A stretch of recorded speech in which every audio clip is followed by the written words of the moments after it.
Thank you for joining today's webinar. We will be getting started in another minute or so please hang with us. Thank you.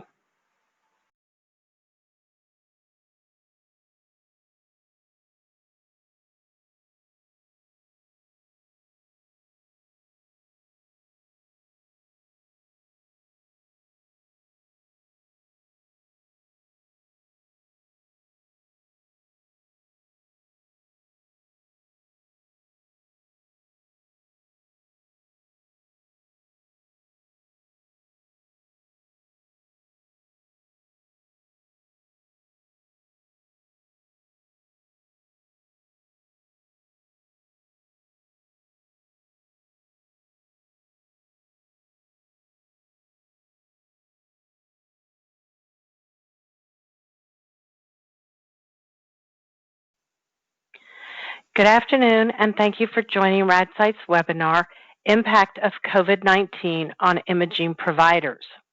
Before we begin, I would like to go over a few housekeeping items. Today's presentation is being recorded, and an email containing the link will be sent to all registered participants early next week. To minimize noise and distractions, all attendee phones have been muted. However, if you have a question or comment during the presentation, we encourage you to submit it using the chat or question box that you will find on the lower right-hand side of your webinar portal. We will do our best to address all questions and comments at the end of the presentation.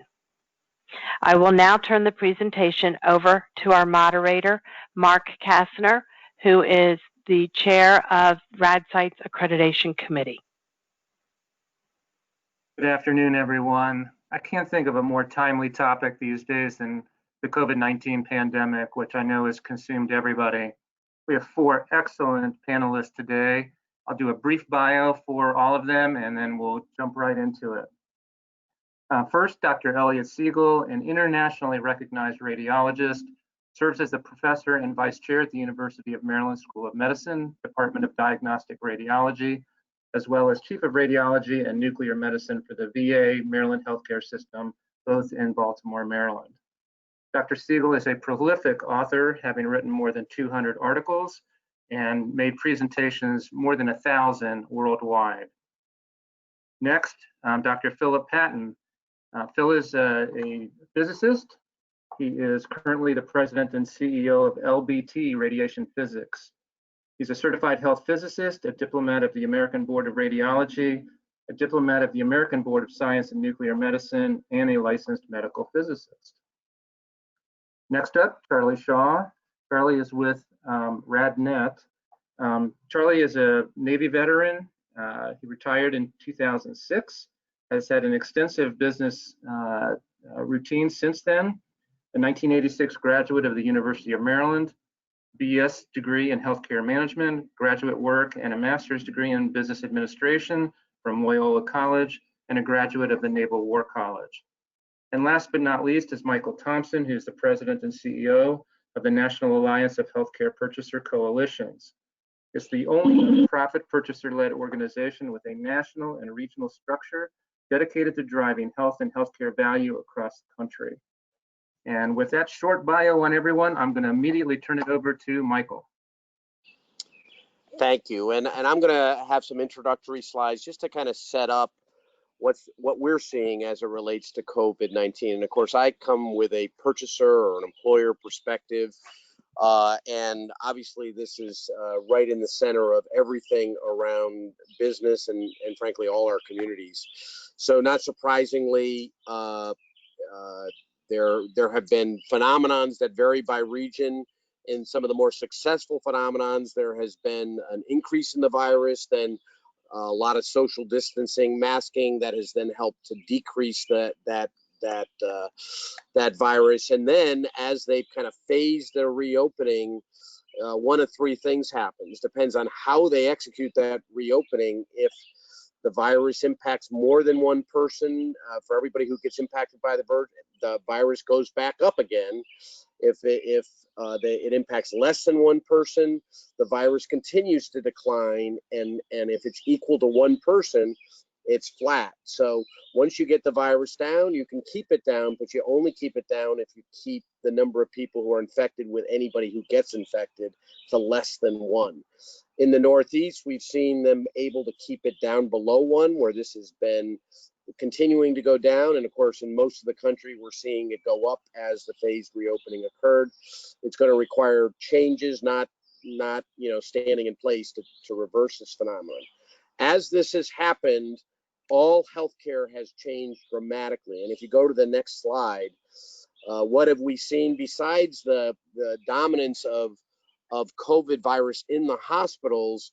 Everything else in healthcare has been affected. So elective surgery is way down, particularly as COVID is increasing. The hospitals are stopping to increase capacity to do elective surgery, and frankly, patients are not anxious to go to the hospital for elective surgery. Similarly, primary care visits are down in a big time, and I think the numbers are like 60%. Huge decreases in primary care visits. Specialty care visits are down. On-site clinics have often been closed as employers have not been having anybody come into the work site. There's been no reason, and plus they're worried about the safety issues around the on-site clinics. Medications initially kicked up because a lot of things were put into mail order as the virus kind of escalated, but have since dived with all the rest of healthcare. As less visits are occurring, there's less medications occurring as well. And of course, virtual visits are up, meaning telebehavioral health, telehealth. It's almost, I think it's a factor of 10 as to how much this has occurred, but it's not replacing all the other activity that is out there. And the overall effect is the spend on healthcare is way down. In spite of a lot more spend around the virus itself, the indirect activities are very much less in terms of what. So the insurance companies, frankly, are doing very well for their insured business because their premiums are the same level, but there's very little activity underneath us, and they're having record low loss ratios as a result of that. So the question is, what happens longer term? Is it going to come back up? Will there be a catch up in this year or even subsequent years? And frankly, I think the concern that employers have and plan sponsors have is that it isn't so much of the catch-up. Frankly, we don't think all this utilization will ever come back. It's that as long as the COVID virus is in play, all of these activities are going to be down, and some of these activities are critical. Some of these activities are high-value care, and so we're going to see less immunizations. We're going to see less doctor's visits. We're going to catch cancers later. We're seeing people not go to the hospital when they have symptoms of stroke. There's a lot of things that aren't happening that need to happen, and there will be other complications as well. If you go to the next slide. And so what you're seeing is kind of this immediate impact of the COVID on healthcare utilization. And of course, you're seeing not a second wave, but a continuation of that first wave, because in some parts of the country, we haven't adapted our behaviors to keep the virus down. That R factor, if you don't adapt the behaviors, it doesn't go down, it goes up. And it doesn't matter what you do until you change your behaviors. But the other thing that's happening, again, is the impact on urgent care, people not getting the care they need, not going to the emergency room when they need to. Concerns about chronic care management when people are not seeing their doctors, not getting reinforced. And something we're hearing more and more about is this issue of people actually getting tired of managing their condition. As this environment is wearing on them, there's a fatigue associated with managing your chronic conditions. And so we think that is also going to have a negative impact on utilization downstream as well. And then, of course, in the area that we have been very heavily focused on is the impact on emotional health or mental health. And we are seeing radical increases already in the order of 60% increases from pre-COVID utilization. And in the mental health area, it's also ramifications in addiction, PTSD, and others, anxiety. And because of that, those type of services are way up. Many of those services are being offered on a telebehavioral health type basis. But one of the ramifications of mental health expenses going up, or services going up, or needs going up, is that the cost of every other disease goes up if there is a comorbid mental health disease. If adding a comorbidity might cause your cost, your utilization, to be 2 or 3 times somebody without a chronic disease, if you add a mental health disease on top of that, that number escalates to like 9 times. And so this is another concern on how this is playing through. How is that playing through for imaging? I think we're going to see people later. I don't think we're going to catch things as early.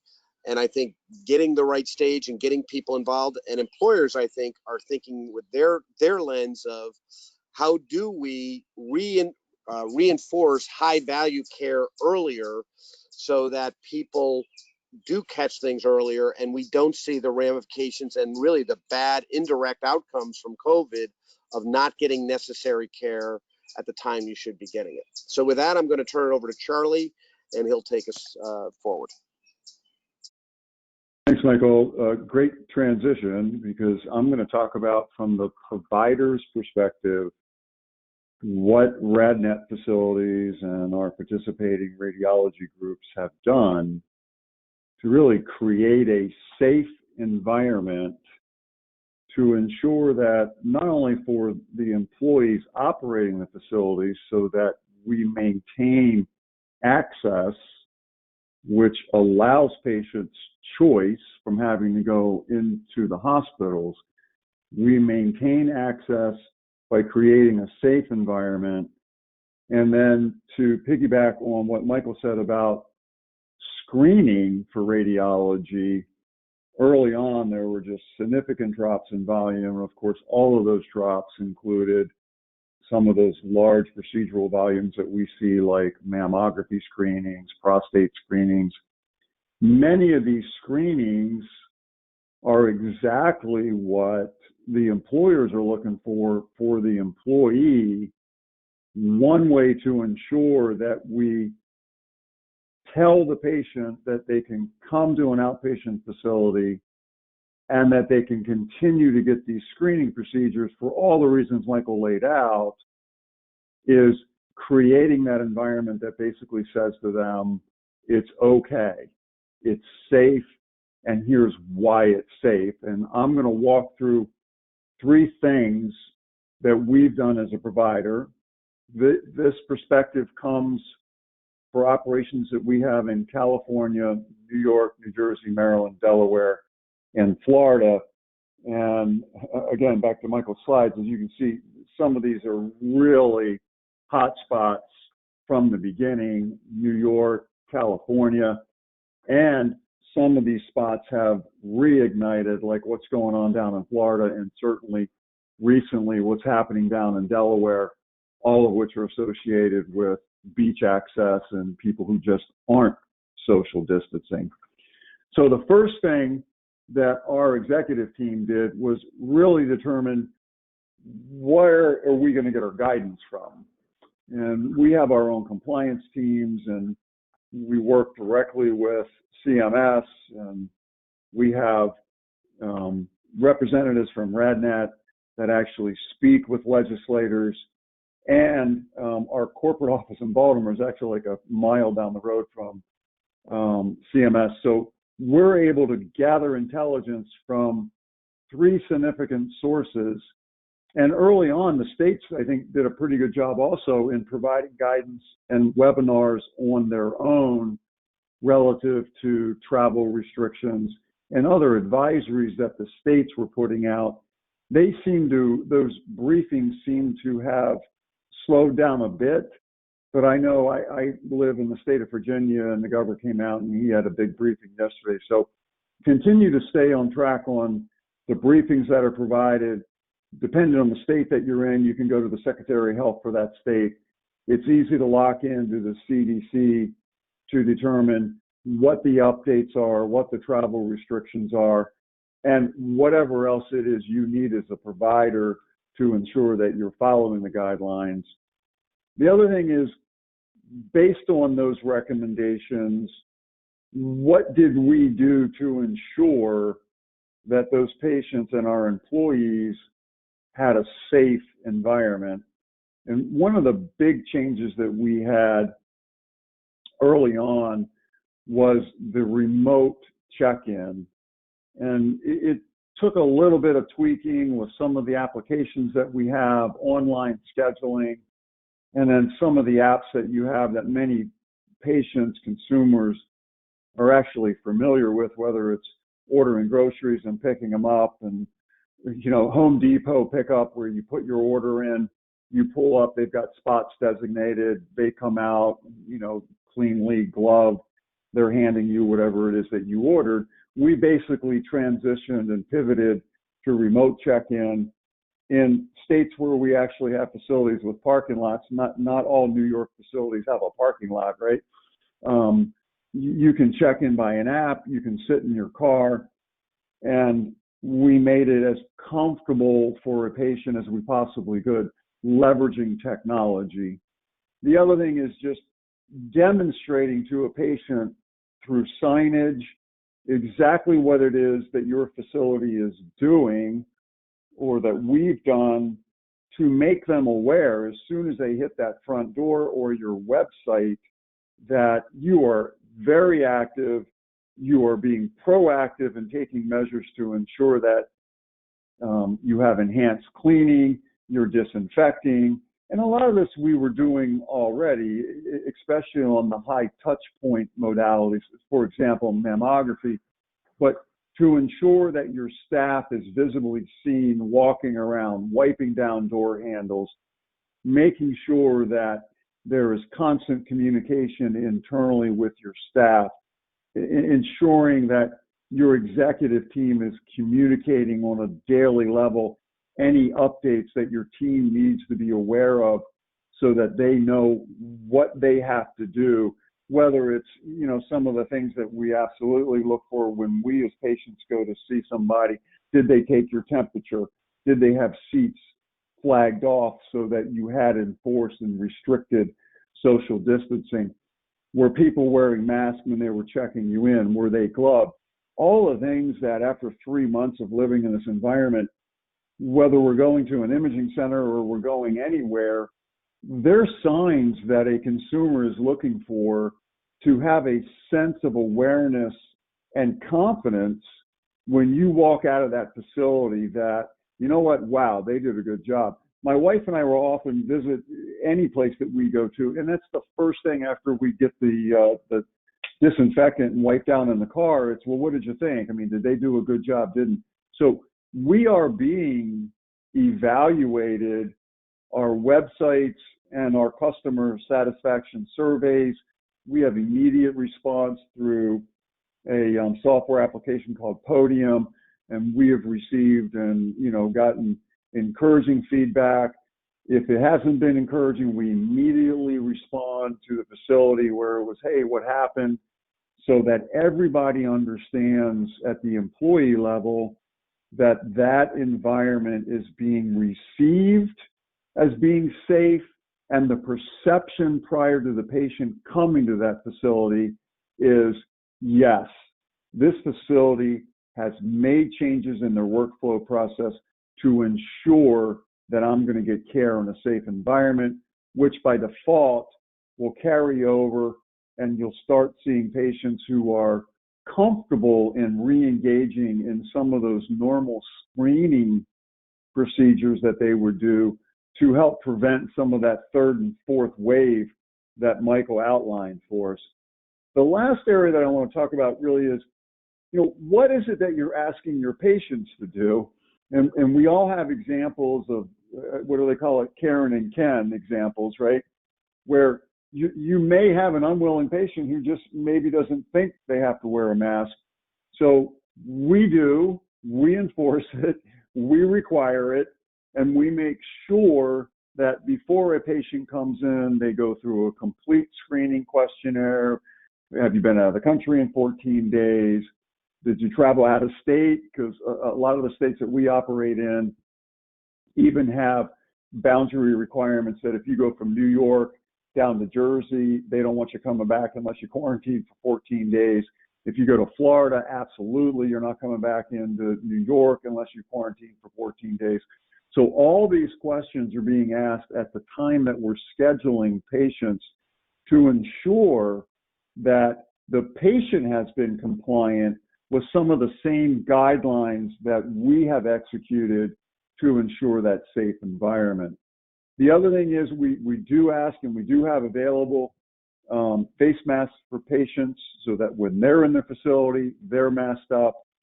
We absolutely enforce and ensure that social distancing is maintained, escorting patients one at a time down hallways, taking them out, certain entries and exit points. So you've got one-way traffic similar to the arrows on the floor in the facilities that we visit that aren't healthcare facilities.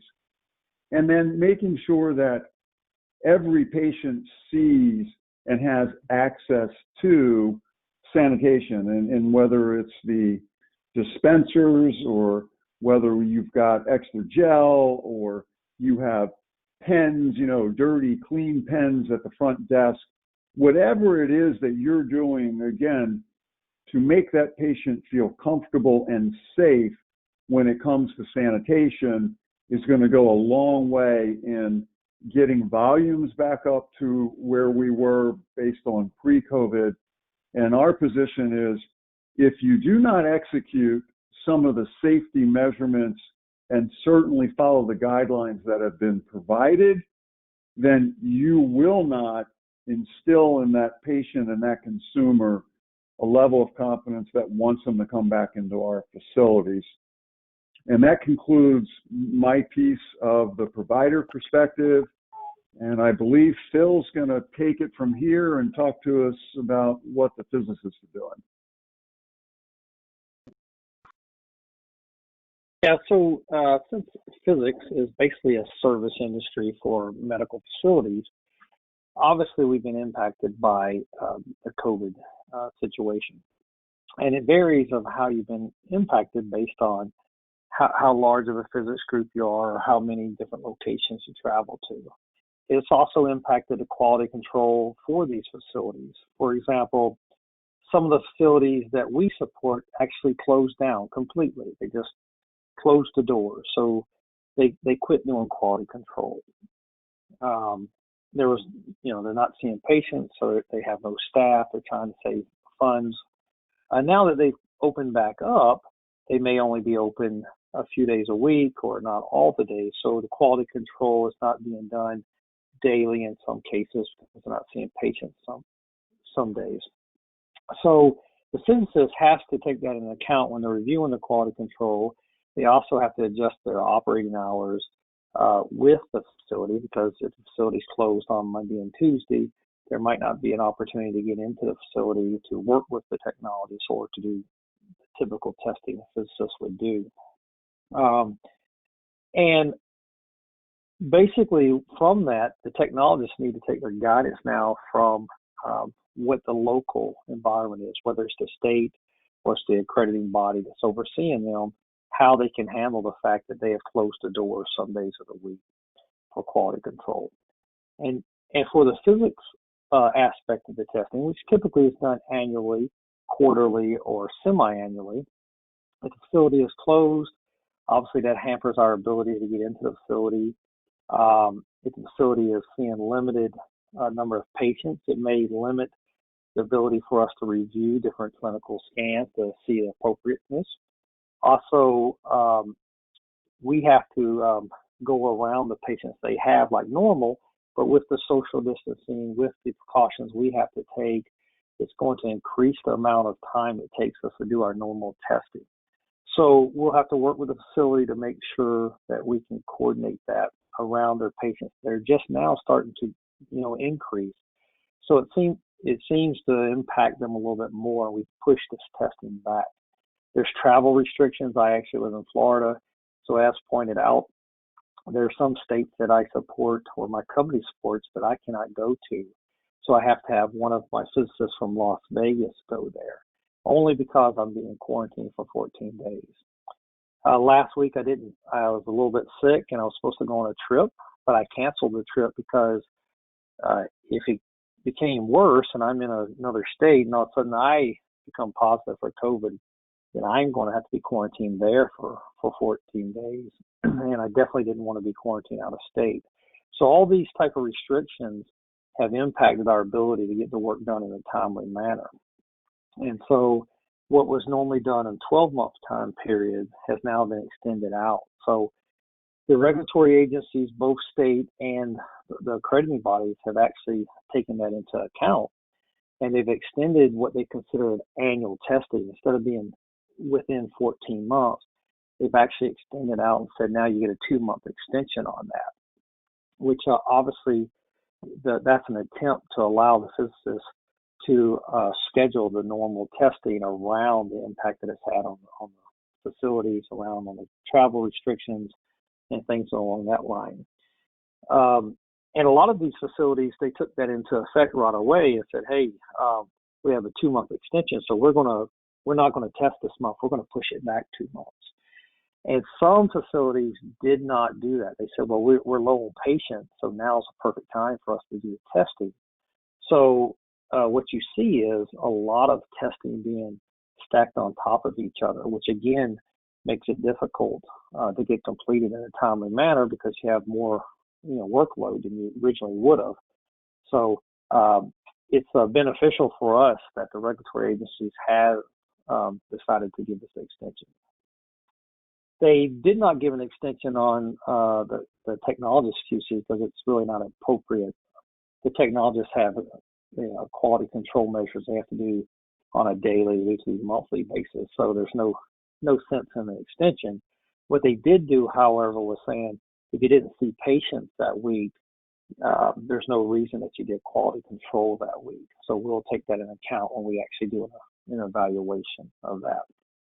So, my physics group, and I'm assuming all physics group, are still trying to figure out how to navigate this in the best way possible, how to make sure we stay out of harm's way when we're going into these facilities.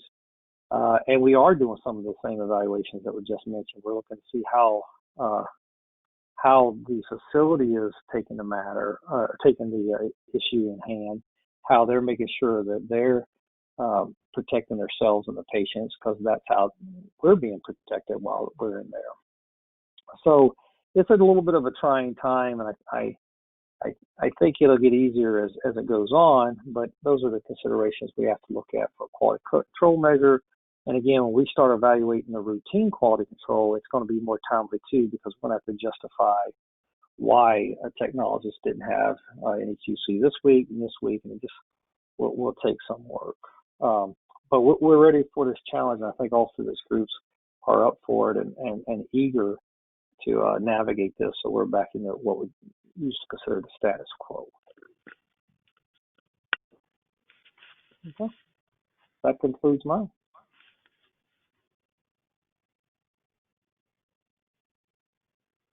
Great. So, hi, this is Elliot Siegel, and really enjoyed those previous presentations.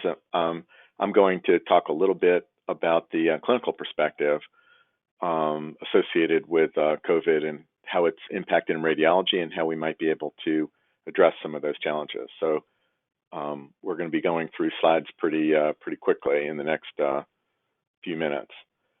This is just the latest update as of today for coronavirus. There are 13.3 million cases that have been confirmed throughout the world, 3.4 million in the U.S. alone. And the mortality rate in the U.S. has been, in the world, has been about 4.3%. There are 136,000 deaths in the U.S., and as you all know, it was thought to originally originate in Wuhan, China, in December of 2019. It's been referred to as COVID-19 or novel COVID-19. and the symptoms you all are aware of: fever, fatigue, dry cough, shortness of breath. Next, Julie. There are actually 6 types of coronavirus, which is a single-strand RNA virus. 4 cause mild respiratory syndromes, and then there's MERS and SARS are also types of coronavirus. Next, please. It was thought to originate in the seafood market in Wuhan. The mean incubation period is 5.2 days. It looks like from the latest research that we have that the period of time that one can transmit the virus may only be about 8 days. If that's the case, the interesting implication is if you could actually get everybody in the country to stay at home for 8 days and not go out, you could potentially eradicate the virus completely. I know that that's obviously not practical, but it just goes to show that the time of period of transmission is just 8 days. And so to catch it from somebody, you have to be within that window of their virus transmission. It can be transmitted in asymptomatic patients, and probably is the prevalent way, most common way that it is being transmitted. It can live up to 24 hours on dry surfaces. And as I mentioned, classic symptoms are fever, cough, shortness of breath, and fatigue. And then another classic symptom is loss of sense of smell. Less classic are runny nose, which is pretty nonspecific and can be confused with allergies or the common cold. And sore throat and diarrhea are uncommon manifestations. Next, please. As far as the radiology findings on chest X-ray or chest CT, it starts out on one side and then becomes bilateral, both sides. In intermediate patients and in patients with late stages of the disease, it's almost always on both sides. The classic finding is bilateral areas of airspace consolidation. You see that in ICU patients in particular. And then there's some classic signs of COVID on chest CT, and we'll talk about those. The findings and features actually are similar to other coronaviruses, such as MERS and SARS, but of course, MERS and SARS are not at all prevalent, and so seeing these more classic features can be pretty specific for COVID, at least now that we're seeing the surge. It's rare to have a pneumothorax, only 1% of patients have it, and typically they don't have pleural fluid, they don't have lesions that cavitate, and the findings are pretty nonspecific and overlap with quite a number of other disease entities. Next, please. This is just a CT scan where you can see boxes around areas of sort of faint, sort of cloudy, cottony type of density in the outer portion of the lungs, and that's pretty classic for COVID-19. Next, please. Here you have a little bit further development. Again, it's unusual to see abnormalities in most patients with pneumonia that go out to the outer aspect of the lungs. And you can see them here in the periphery. And so again, this pattern is pretty consistent. Having this sort of gray area peripherally is fairly characteristic of the ground glass, quote unquote, type of appearance that you get on CT. Next, please. And here's just another example. Again, the abnormalities where you can see that are delineated with the boxes are predominantly peripheral, which is atypical of most pneumonias, except for COVID-19 and some of the coronaviruses. Next, please. This is an interesting sign. You can see it in some patients. It can be fairly characteristic where you see sort of the ground glass appearance, but then you see a crescent surrounding it. And that's called the reverse halo sign, and it's one of the signs of COVID-19. Next, please. Another sign is this kind of crazy paving, kind of looks like maybe paved stone, and it represents a combination of the ground glass opacity that we talked about, and then some thickening of the septa between the lobules and within the lobules of the lungs. Next, please. And so the gold standard test is TR-PCR, but a number of investigators have found that the sensitivity, especially early in the disease, can be as low as 70%. So testing negative does not mean in any way that you actually don't have it. In China, quite a number of patients were tested multiple times, and they found that maybe the first 1 or 2 or even 3 tests were negative, and then they became positive in patients who had symptoms of cough and fever. And so it's been suggested that chest findings actually can be very helpful on chest X-ray or chest CT, particularly to minimize the number of false negative studies. Next, please. So let's talk about some practical considerations. Next. So some of the things that we've seen, that I've seen in my practice at the University of Maryland and at the VA, has been a shift toward remote image interpretations. More and more of my colleagues are not coming into the hospital and reading on systems that were designated for teleradiology. The problem is that the infrastructure that was set up for doing remote reading for teleradiology was more set up for supplemental reading rather than primary reading. So having the capability of signing on at night with maybe 1 or a couple of people being able to read is what we were prepared for, but being able to, during the day, when there are many people who are using not only radiology infrastructure, but doing televideo conferencing, that's put a huge amount of strain on hospital networks, at least the ones that I've been in, local and wide area networks. Another big challenge has been, as radiologists move to home, what are the proper monitors to use? And what we found is that you can actually use commercial grade monitors. I've done a lot of research in monitors, and we use 32-inch monitors that are super high resolution, maybe 6 to 8 megapixels. And instead of, spending for medical grade monitors, you may want to consider, at least temporarily, looking at some of these that may be 80 or 90% as good as those medical grade monitors, may require just a little bit more windowing and leveling. But overall, our experience with those is that they've been excellent. And so when you can get medical grade monitors and it's practical, I'd still advise that. But as a temporary measure, particularly given the constraints of COVID, some of those have worked out really well. I also agree that there's probably going to be a very long-term impact, with a tendency now, even as COVID surges end up abating as time goes on, that I think we're going to see a long-term impact on greater image interpretation remotely rather than at the image facility or at the hospital. Next, please. As has been mentioned, we also have seen major decreases in volume. We're currently seeing a little bit of a bounce back in volume, where in some areas we're actually overshooting our baseline of 100% because we're doing some catch-up. We had this huge decrease in volume because of hospital and other policies of not doing screening studies, no elective surgeries, only urgent studies. So we actually were mandated not to do those types of studies in radiology by the hospital system. We're also seeing patient concerns about COVID, and so the patients themselves have been hesitant to come in and do studies, particularly screening and non-emergent studies.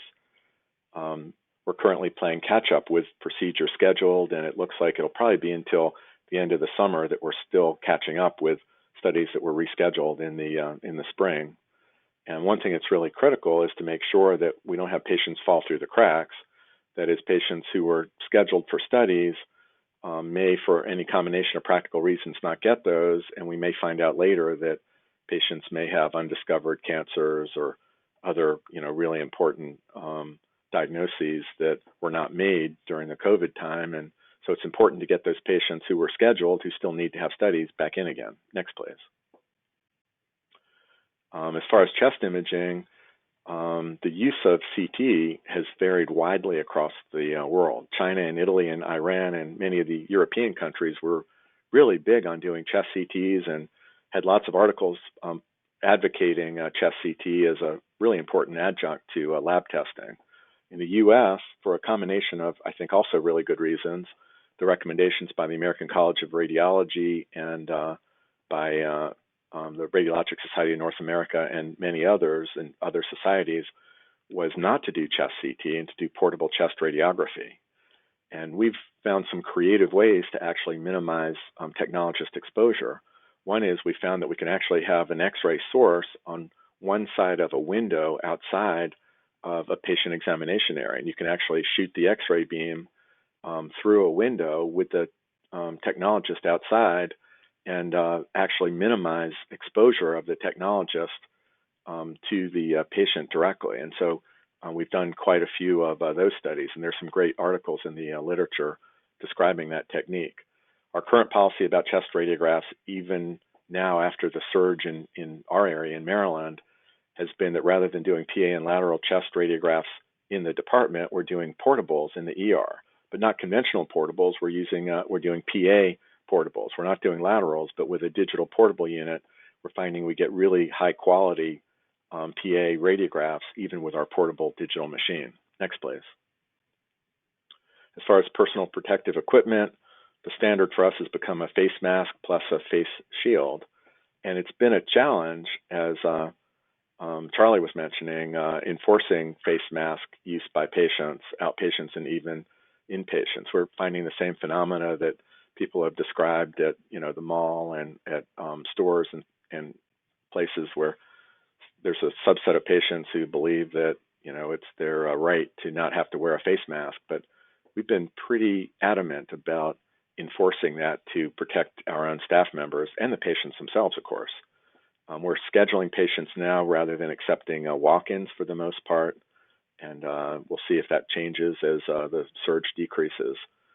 And one of the interesting questions was masks for MRI, whether or not the metallic piece and some of the masks used for the nose piece produced metal artifacts. But what we found in doing some testing is that fortunately they don't. I'd still recommend removing a metal a band or nose band for those face masks that have them for optimal MR studies, but we found even if we don't, they seem relatively safe in the MR scanner and to have relatively minimal degradation of the images. And then we've also been strongly advocating COVID-19 testing for patients, and in many cases mandated the testing for patients who are getting procedures where the staff members will be exposed for long periods of time to the patient, such as interventional radiology, fluoroscopy, ultrasound, and other cases. Next, please. The other really interesting topic that there hasn't been much attention paid to so far that's really important is radiology exam room considerations. It was originally suggested that we do a 1-hour terminal clean, quote unquote, after each patient, but that's not really practical as our volume has been going back. We've looked at airflow. Should airflow be positive or negative? Should you have a negative airflow so that any COVID would not stay in a, say, CT examination room, but essentially be vented out of the room so that the staff in the CT scanner don't get exposed? But of course, then if you do that, where do you end up venting that to? Is it to other areas of the department, or do you want positive airflow in such a way that you have flow out of examination room, but then where does it go? We've looked at issues related to the use of ultraviolet C lighting and some of the challenges associated with some of the dangers with the lighting, where you really shouldn't be looking up at the lights when they're on, and how to use them and what their effectiveness is. And so there's been some really interesting research suggesting UVC can be extremely helpful in certain circumstances, but it's not clear how practical that is in radiology rooms, and so we need to do more research in that area. There's been a lot of discussion about air filtering and using air filters for radiology rooms, and the potential to, for example, have a positive airflow in an IR room that ends up having the airflow then into a room where there is filtering that's performed. And so there are lots of configurations. This is really critical and has implications as we're planning for the radiology reading rooms of the future.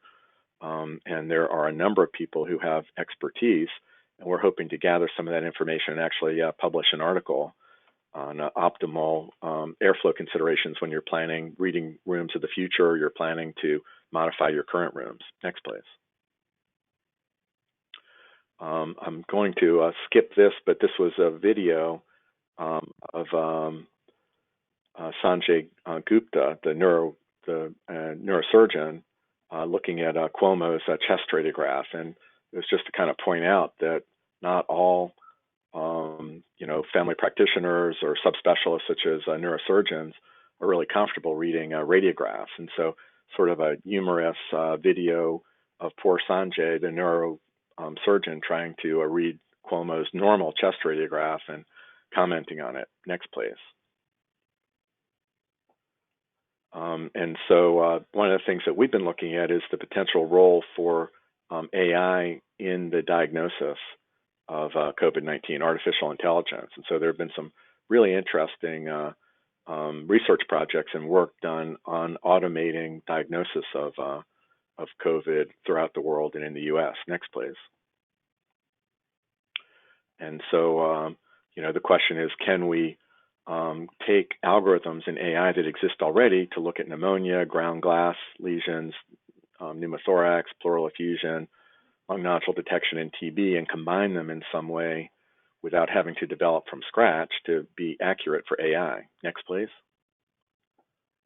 And so far, it looks like some of the most interesting ones have just been in visualization, quantifying how much COVID disease there is in a given patient and the trajectory of how that changes over time to try and predict who may need ICU care and who is at greatest risk and who needs to have the most intense care. It may be that a combination of the amount of disease or burden of COVID in the lungs plus the rapidity of change over time may have some significant implications for how we care for these patients. And I think, as you all know, we're finding that many of these are not just short-term pulmonary effects, but we're seeing hypercoagulability, where patients have a significantly increased risk of pulmonary embolism and peripheral emboli. We're seeing renal manifestations, cerebral brain manifestations, and many others that may be longer term as well. And so those are all reasons for continuing follow-up and vigilance and potentially artificial intelligence applications to look at other areas. Next, please. And so there has been some software that has actually looked at change in COVID disease over time and plotting the volume of abnormality in the lungs in serial studies on chest radiography, or in this case, CT. Next, please. And so as time goes on and the prevalence of COVID goes down, there's going to be a need for algorithms that allow us to be able to distinguish COVID pneumonias from other types of pneumonias and looking for characteristic patterns. Now, if a patient comes in with cough and fever, it's highly likely in areas that are hotspots that it's COVID. But as time goes on, making the distinction between COVID and other entities will be important. Next, please. And so, as I mentioned, we also are going to start to need to do vigilance for long-term complications. I mentioned Cuomo before, and he's been complaining about chronic fatigue and some brain fog and concentration issues that have been long-lasting. And so, to what extent those are cerebral or cardiac or renal or follow-up lung manifestations, I think only time will tell. Next, please. And so there are lots of interesting challenges for development of this AI software for COVID-19. Getting the data can be really difficult due to HIPAA and security issues, even from other countries. And then figuring out that there may be different manifestations of COVID in different areas of the world. And so you train on one algorithm that finds COVID in China. It may be other things to look for in the US or Europe, or even as time goes on. Next, please.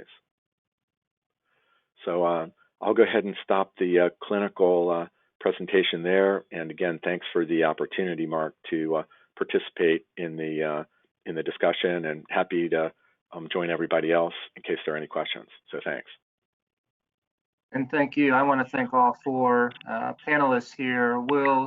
I don't know whether anybody has put in any questions yet, but let me start with a couple while folks may be thinking about what they want to ask. And So this is really open, to, I think, to all four panelists, and you guys can decide in what order you'd like to proceed. But we've lived with this now for almost 6 months, and it just seems like every day there's more and more information that's coming out here. As the four of you look at it from your perspectives, and Elliot, maybe we'll start from you and work in reverse order of speaker. What changes for the future do you see absolutely coming out of this pandemic that will ultimately change the way we practice?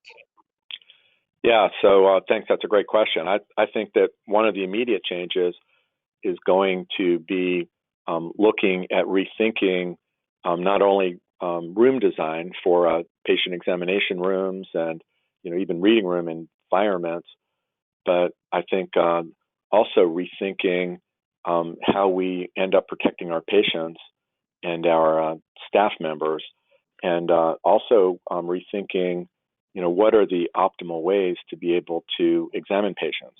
I suggested that people consider actually even shooting through a window in the emergency department. We're looking at the potential to be able to have an emergency department examination area for portable radiographs as time goes on. And so, thinking about an increasing amount of radiology studies that could potentially be performed outside the radiology department, thinking about safety for staff members. And, I think we're going to, in the long term, be thinking about catching disease, infectious disease, whether it's COVID or not, from patients for a really long time. And I think, the idea of sanitizing and wiping and face masks are going to be with us for a really long time. I think that the whole idea of doing remote interpretation is going to only increase as time goes on. And I believe that we're going to be, in many ways, rethinking how can we creatively, as time goes on, keep our staff and patients as safe as possible. So I think many of these changes, including being able to do consultations with physicians by phone or by televideo conferencing, are going to be moving us further away from one-on-one interpersonal interactions with not only patients and not only staff members, but also colleagues as well, and figuring out optimal ways for communication, whether that's televideo conferencing or others, will happen. The move from film, where you pretty much had to be there physically with the film to do a consultation, to a digital environment in PACS, where we tended not to do as many consultations because it was more difficult in a digital environment, but looking now at incorporating mechanisms to be able to collaborate and share, I think that's going to happen long term. And there are lots of tools that we've had to use during COVID. I mean, we've all learned Zoom and GoToMeeting and a number of other things that are being used far more than we did in the past. And then in an academic environment, such as mine at University of Maryland, the way we end up teaching our residents and giving lectures and doing readout sessions is going to change clearly in the long term too. So although things will head back in the direction of the way they were before, I think the new normal is going to really be a hybrid of the old ways of doing things and the way that we did things during the pandemic. And I think that those are going to be really long-lasting changes. So thanks. Yeah, thank you, Elliot. Phil, any comments from a physicist perspective? So kind of to go along with what Elliot was saying, as we start to use these imaging modalities in different ways, the physicist has to adapt and also evaluate these pieces of equipment for that use. So as we're shooting through glass, there may be a change in the X-ray beam, and we have to account for that and make adjustments to see how it impacts the imaging. And so one of the main goals of physics in the medical setting is to make sure that we're consistently providing the radiologist with what they're expecting from one piece of equipment to the next piece of equipment. And so as we start to use these pieces of equipment in different fashions, we have to make sure that we're able to do that. And so as the facilities come up with more and more creative ways to protect their staff and still produce quality images, we'll have to adapt and be able to basically characterize the images from that situation. Great. Thanks, Phil. Charlie? I think the number one takeaway, other than what was already expressed from the provider's perspective from Dr. Is we have a large percent of our workforce that traditionally was housed in brick and mortar facilities that I think in the future will be reevaluated, and with the technologies that we've just described that are being leveraged now to deliver care. I mean, just look at your entire authorization process and how many of those assets are actually capable of working remote now. And you've demonstrated, if there was ever fear of people being out of sight and out of mind that they weren't doing their job, I think that's kind of gone away with the productivity and the volumes that we've seen sustained. So I look at long term, you're going to see a real change in the workforce and the type of settings that those employees are going to be working from. Yeah, I think we've seen that across the board. And finally, Michael, from a purchasing perspective, I guess, and I'd like you to comment on that question, but maybe you can also spend a moment or two talking about the availability of PPE. I know from state to state, city to city, they either have plenty or none at all, and there seems to be a clamoring from the national government to help with that shortage. So you get to answer two questions. One is the follow up on what you see in the future, and then if you would comment on PPE for a moment. Yeah, so first in terms of the future, as I was listening to everybody else's answer, I guess my immediate reaction was, we're going through an amazing natural experiment on healthcare in its own right. What were we doing before that is essential that's not happening, and what were we doing before that turns out not to be all that essential? And I think that's going to have ramifications throughout the entire healthcare experience, and it's going to change how what the expectations are from patients. It's going to change the expectations from employers. And what used to be a lot of brick and mortar, I think, is increasingly going to become digitized. And as it becomes digitized, the discussion on AI, I could see that becoming much more mainstream than what we've had historically, because everything is getting passed through the air as opposed through our cars, and so I think we're going to see innovation we've never seen. We've already seen more innovation in the last 4 months than we probably saw in the last 4 years. And I don't think this pace of change is going to slow down anytime soon. I think if you're not moving quickly and thinking faster, you're falling behind in this environment. So I think we've never seen a period like this. We are talking in COVID time. Everything is happening at a speed that we've never ever experienced in our history. In terms of PPE, I think from an employer standpoint, I don't think most employers are thinking all that intensively around PPE other than face masks, and that's probably okay, because most employees either are working at home or they're working in places that they can socially distance. I think what you're going to find is a lot of stratification on who really needs it. People who are working on jet engines that have to stay close together. Certainly people who work in dentistry, I can't imagine that you can do that without having some of the best PPE long term. So there's going to be a lot. I think it's going to be hard to generalize what's needed. If one can social distance, I think that's your first course of